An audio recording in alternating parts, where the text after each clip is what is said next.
نوکر میرا مرید تھا۔ گھر کے سارے کام کرتا تھا۔ مجھے اس سے بہت شرم آتی تھی کیونکہ میں گھر میں اکیلی رہتی تھی۔ ایک روز سوچا کہ کیوں نہ اس کو آزما کر دیکھوں۔ مجھے پتہ نہیں تھا کہ میں بہت بڑا رسک اٹھا رہی ہوں۔ جب رات ہوئی تو میں نے کمرے میں نوکر کو بلا لیا اور خود آنکھیں بند کر لیٹ گئی۔ میرے طوطے اس وقت اڑے جب نوکر نے میرے ساتھ۔ میں بہت ہی زیادہ خوبصورت تھی اور جو بھی مجھے کوئی دیکھتا میری تعریف کیے بغیر نہیں رہ پاتا تھا۔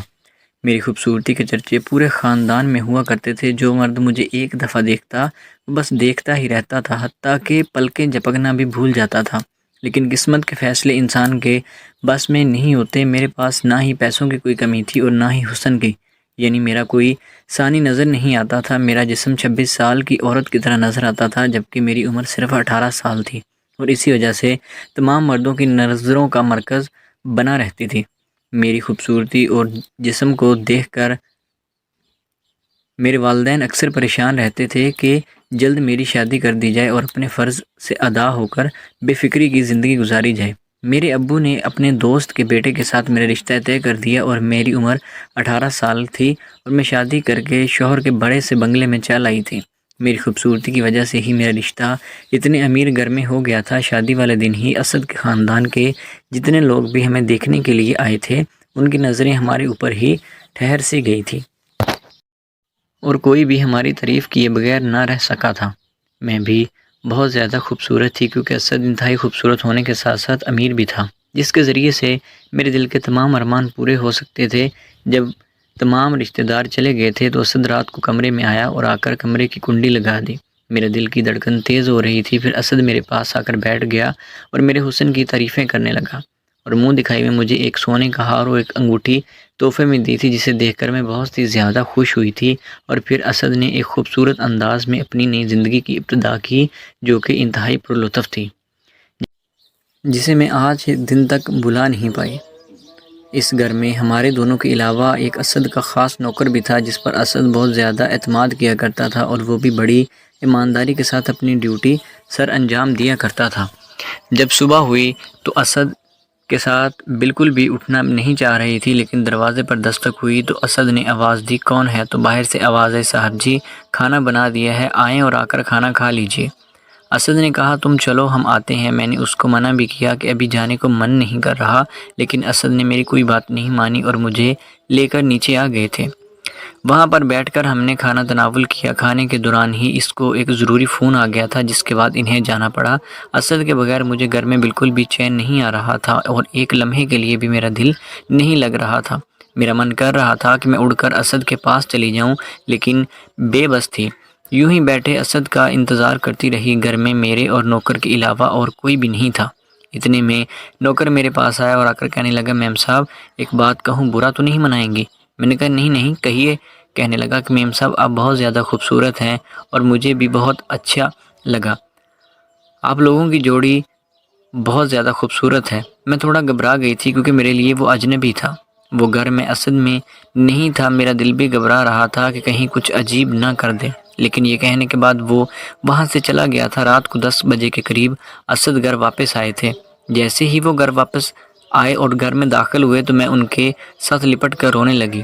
اسد مجھے چپ کرواتے رہے لیکن میرا رونا تھمنے کا نام نہیں لے رہا تھا۔ میں اسد سے کہا کہ اسد آپ مجھ سے دور نہ جائیں، مجھ سے آپ کی دوری برداشت نہیں ہوتی۔ پتہ ہے میں نے آج دن کتنی مشکل سے گزارا۔ اسد بڑی محبت سے مجھے دیکھنے لگا اور کہنے لگا، کام بھی تو کرنے پڑتے ہیں نا۔ یہ کہتے ہوئے انہوں نے مجھے اپنے ساتھ لگا لیا اور مجھے کمرے میں لے آیا، اور اس کے بعد انہوں نے ڈھیر سارا پیار دیا۔ شاید میں جس کی کمی محسوس کر رہی تھی۔ یوں ہی 1 مہینہ گزر گیا۔ دن سے رات، رات سے دن ہوتے رہے اور پتہ ہی نہیں چلا کہ کب مہینہ گزر گیا۔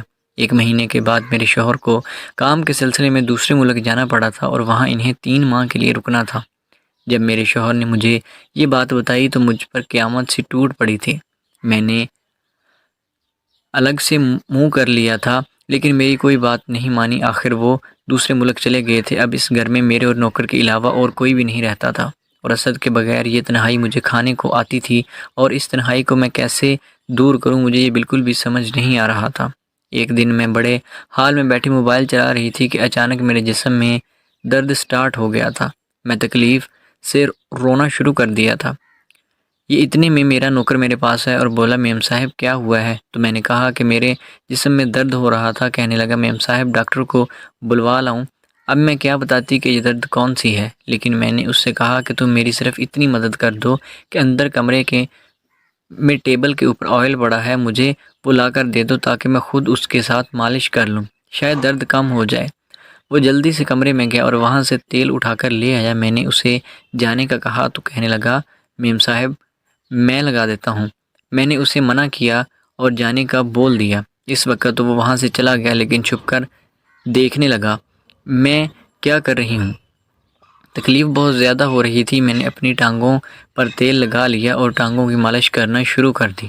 وہ چھپ کر کھڑا دیکھتا رہا، دوبارہ کمرے میں داخل اور کہنے لگا میم صاحب آپ سے نہیں ہو پائے گا، میں کر دیتا ہوں۔ کیونکہ تکلیف زیادہ تھی اب میں نے اسے منع نہیں کر پائی تھی۔ میری ٹانگوں کا مساج کرنے لگا اور اس کے ہاتھوں میں بڑا ہی سکون تھا اور اس راحت کو میں اپنے دل میں محسوس بھی کر رہی تھی۔